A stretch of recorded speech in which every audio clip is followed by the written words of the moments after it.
Ladies and gentlemen, welcome. My name is Wasmatic and welcome to my channel. Today, I'm not going to do another build guide. Today I'm going to focus on something that I've seen discussed quite a lot on forum and around the Steam community, which is looking at weapon statistics and specifically the confusion that appears to be over the weapon statistic of handling. Now it's here, and if I just very quickly read to you a quote that I've seen that's banded around quite a few of the forums, which allegedly explains what the handling statistic is and how it affects the weapon. Handling is greatly affected by the weight of the weapon, which in turn affects its mobility. When using a heavier weapon, it will take longer to stabilise the weapon after you point it in a different direction or aim down the sight. This also slightly affects your movement and reload speed. Now I've done a test on that, I'll come back to that one. Basically you can shoot things faster with a lighter weapon than with a heavier weapon. That's not necessarily true. Weapon speed of fire is nothing. It's nothing to do with handling at all. So I'm guessing this quote that's been bandied around hasn't come from Ubisoft. The advantage of a heavier weapon is that it absorbs recoil better, so is easier to control under fully automatic fire. Even with a high handling stat, you'll still need to make minor adjustments to your aiming when firing to stay on target, but with practice this is almost a non-issue. Again, I don't agree with that, and I don't agree with the heavier weapon element, and I'll show you why in a second. Just like weapons with low accuracy, if the weapon that has stolen your heart has bad handling, try firing in bursts or single shots to avoid difficulties. But that's the same for any weapon. That's apparently come from something called a Prima guide. I don't know what that is, so if anyone wants to comment and tell me, that's fine. What we've got here are two sniper rifles. There's no weight to these weapons that I can see, but given the look and feel of them, I would assume that the HTI sniper rifle is heavier. Now, what I've done is I've stacked the HTI weapon, as you can see there. I've stacked the handling so it's as low as I can possibly get from all of the sniper rifles that I have unlocked. The SRSA1, I've stacked the handling about as high as I can get for any of my sniper rifles. Now I've actually done a test in terms of timings of reloads. I'll cover that after I've looked at this, because I think the interesting point to this is how the weapons actually handle in the game. Now I've picked this location because it very handily has a nice little cross on the door over there, so I can use that to demonstrate my point. So let's start with the SRSA1. This has a really high handling stat compared to the HTI, which is the other weapon I'm using. Now, if we recall what the extract says from the Prima guide, it's returning to, I mean, I can move this around fine, it's not a problem. And it's the same with the HTI, so I don't agree that it affects movement speed in terms of moving around. I mean, you can just put your mouse speed up. But returning to the original point, so it's returning once you fired a shot. The handling allegedly affects both your recoil, which it does, and returning to the original point, and I'm not entirely sure I'm convinced on that. So if I aim to the middle of there, I'm not moving the mouse at all now. I'm just going to press the fire button and see where this lands and how high the recoil goes. So bear in mind, keep an eye on the recoil.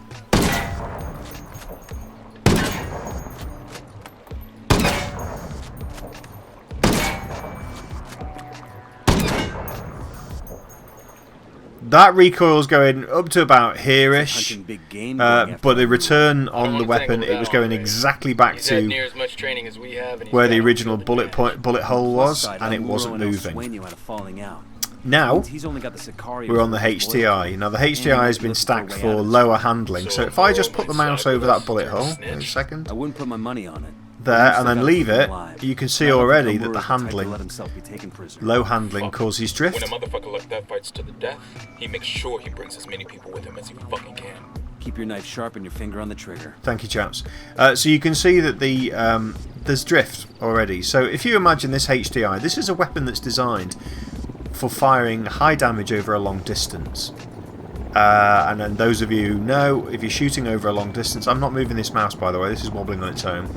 Those of you who know, if you shoot over a long distance, if you're a millimetre out when you shoot the bullet, it's going to be 12 feet off after a couple hundred metres. If I'll just swap back to this to prove my point, I'll zoom that in, focus it there, and I'm not going to move the mouse now. 2 seconds, I'm just going to leave that. So straight away you can see handling on the sniper rifle actually starts to become really important. Are you pushing me? Tit. Handling on the sniper rifle starts to become really important, especially if you're shooting over longer distances, 400 meters for example. You don't want that kind of wobble. Right, so the HTI, let's now see what its return to the bullet point is like and what its recoil is like. So let's get this on target. It keeps moving. There we go. There. Big recoil. You can see the recoil is going right up. And it's not even returning to the point. That's it. Look. See, the recoil is actually going up to there. It's almost, the recoil is almost double the height. It was going up there. It's almost double the height of the SRSA-1 with the better handling, which is kind of flicking up to here-ish. So you can see on the sniper rifle, really important if you're shooting over a long distance, you really want the accuracy of the handling. So the handling statistic becomes really important the longer the range you're shooting over. Now bear in mind that I do have ranged elite, so I've got about as good a stability as you could possibly get for using a sniper rifle. I've got stable aim, I've got ranged elite as well, so you don't get more stable than that. So these are all literally weapons stats. Time to aim is zooming down the scope. Now again, I'll just cover that one off as well, because it did say that aiming down the scope was longer the higher the handling stat you've got. So again, this is the HTI. Let's just do a quick test. Go, go, go, and the SRSA-1. Go, go, go. Marginally faster. You could say that's marginally faster, which would be helpful. So, conclusion there is, sniper rifles, the handling statistic is quite important, although not at the sacrifice of things like damage and... I won't say accuracy, because I'll come on to doing accuracy in another video. Accuracy is more about your bullet spread. I'm going to swap now to looking at assault rifles, and for the assault rifles I have chosen the SR3M as the accurate weapon, and for the inaccuracy I've stacked the MK17 as low as possible. So you can see the handling on that, it's probably not even 2%. Handling on the SR3M, it's probably around about 80 odd percent, something like that. So again, same test. Let's start with the accurate weapon on the bullet hole.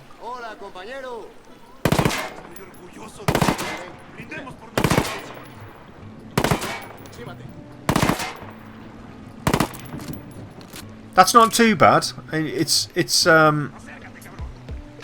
wavering a little bit. It's going kind of up there on the recoil. It's returning, maybe not exactly to where it was. Now the interesting thing about this is if you were to get close, the closer you get to something, let's aim at that little thing there. So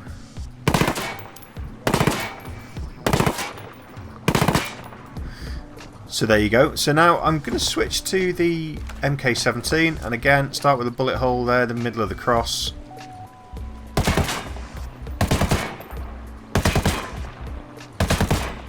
Now the recoil doesn't look significantly different there. It might be slightly worse when I'm firing 3-round bursts. When you get to the same point here.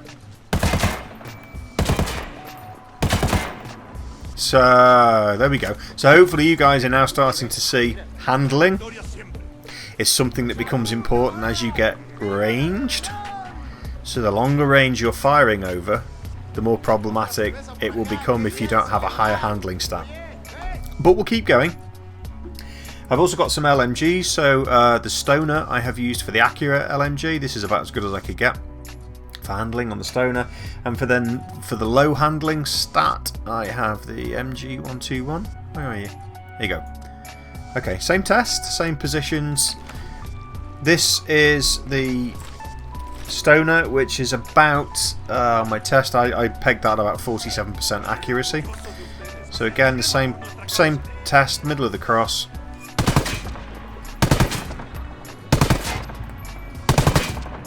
I'd say that's pretty good, you know.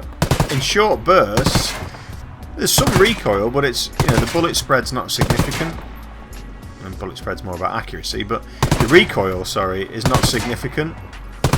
Now what happens if you actually keep your finger on the trigger with the LMG? Yeah, then it starts to go off, but that's not too bad.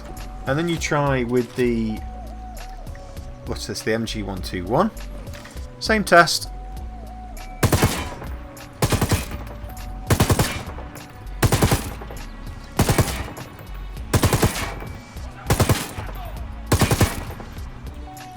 I wouldn't say there's any significant difference in that, really.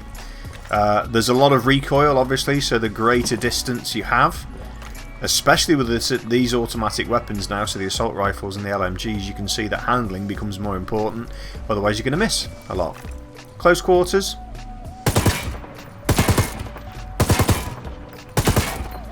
Yeah, you're not going to miss, are you? And that's with the poor handling. With the Stoner, which has got the better handling, that seems to be worse. That's quite bad. I got these stats the wrong way around. No, the Stone is the accurate one.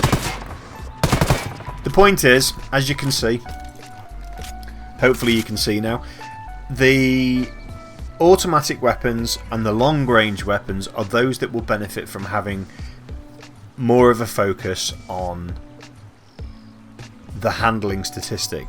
I will do SMGs as well. So what I've done is I've set up an MP5 and I think it was the PSG. PSG? Yeah, it was the PSG. So we've got the MP5, you can see the handling there is, well, that's 100%. And then the PSG, you can see the handling's quite low. I don't think there's anything I could get lower on the handling. No. I have stacked all the add-ons. This doesn't include the exotic weapons, by the way, but the general premise of the stats is the same. So let's start with the MP5. This is the one which has the 100% handling statistic.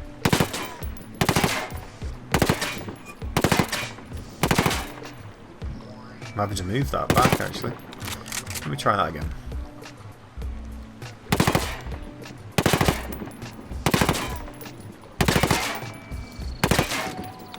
In 3-round bursts, that's not too bad. As soon as you start to go more than that, it goes off. That's actually pulling to the right. So that's the MP5 with the high handling statistic. Now this is the PSG with the lower handling statistic.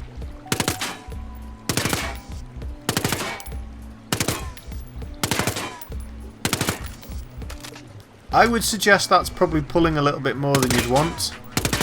Bear in mind that SMGs are more of a close quarters weapon. Let's try the closer range now. This is the MP5.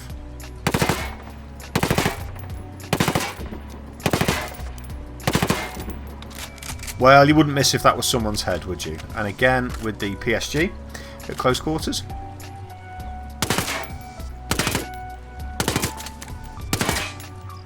See, again, you're not going to miss. So what are we seeing? Handling, longer range weapons and longer range fully automatic weapons or triple burst weapons.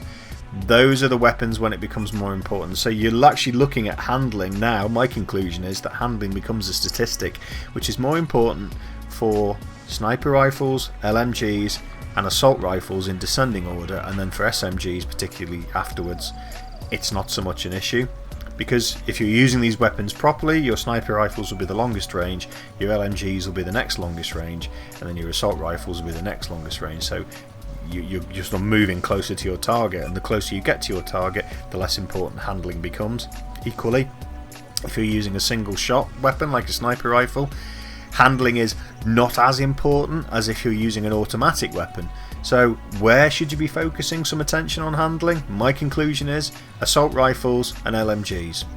Not so much of a priority when you start to look at SMGs. I actually did look at shotguns. I'm going to show you the spreadsheet now because I think the findings from the spreadsheet were really quite interesting. When it comes to shotguns, a little bit bizarre as well. There's something weird going on at Ubisoft, I think. So in the sniper rifles, for the reload times, which is what this spreadsheet is looking at, I did 4 tests. I timed the reloads basically using a stopwatch on my phone, so there's possibly some human error in there, which is why I did 4 reloads each weapon. And all the reloads were not from a full magazine. I tested a full magazine versus a half full magazine on all the automatic weapons and the sniper rifles. It made no difference whatsoever. So the SRSA-1 was set at about 60% handling, and the HTI was set at about 2% handling. What you can see there in the average reloads times is you've got maybe 0.4 of a second, just under 0.4 of a second, which is your average reload time. I would suggest that at range it's not that much of an issue. Interestingly, the HTI only has a 5-bullet magazine. So if you have the HTI, you have a low handling statistic. Firstly and foremost, you're going to potentially miss some of your targets because of that slight waver that we saw when we were aiming.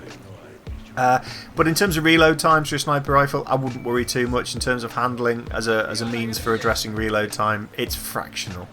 It's fractional.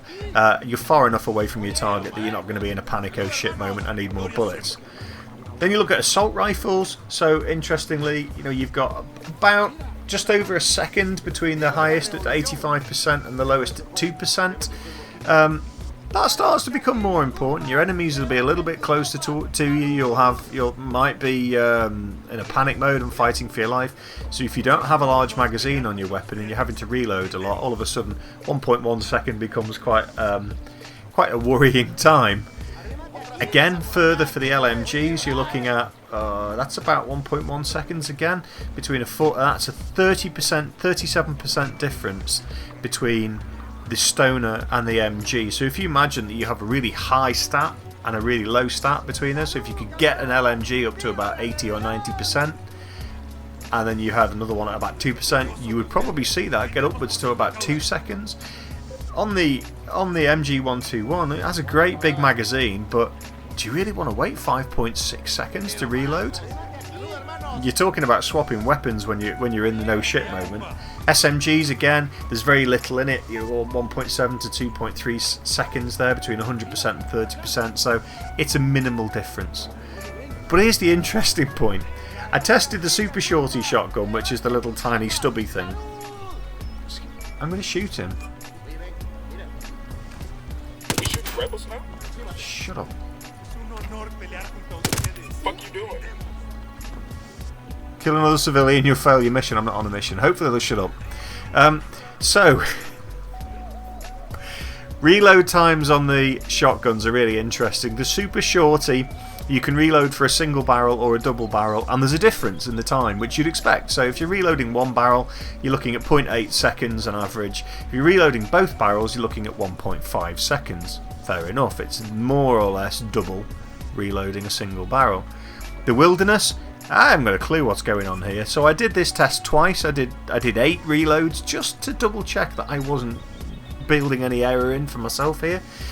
To reload a single barrel on the Wilderness shotgun, it's 2.07 seconds on average across, well, it was 8 tests really, but 4 we're seeing on the spreadsheet. To reload both barrels on the Wilderness shotgun is 1.9 seconds, so it's actually quicker to reload both barrels than it is to reload a single barrel. Now when you compare that to the Super Shorty, for example, you can reload a single barrel in 0.8 of a second. On the Wilderness it's 2 seconds to reload a single barrel, but 1.89 seconds compared to 1.5 seconds on the Super Shorty. So the general premise is, in conclusion, in my conclusion, handling, when do you need to think about it? Sniper rifles not so much, although you don't want too low a handling statistic because you'll see there that you get drift when you're aiming. Assault rifles and LMGs, I think those are the weapons that you really need to consider your handling statistic on. You don't want to be missing, particularly with an LMG over a longer range. You really want to use your handling to get the drift down, to get the recoil down, and if you're on automatic fire, to make sure that you have a manageable amount of recoil. Assault rifles, yeah, you need to consider it, but probably not as much as the LMG. So I would say the priorities are, you need handling as a consideration on your LMGs, you need handling as a consideration then on your assault rifles, then you need to think about handling on your sniper rifles if you're seeing a bit of drift, and that's only a decision you can make. And then SMGs, I would suggest that you can probably sacrifice handling for any other statistic, because you should be close enough that you don't need to worry about it. That's handling. That's my assessment of handling, and from what I've been reading on the forum and what other people have been saying. I hope you found that useful. If you have, please give me a like and a subscribe. I will be looking at accuracy in an upcoming video, and potentially some of the other weapon stats. So thanks again for watching. I will see you soon. Bye for now.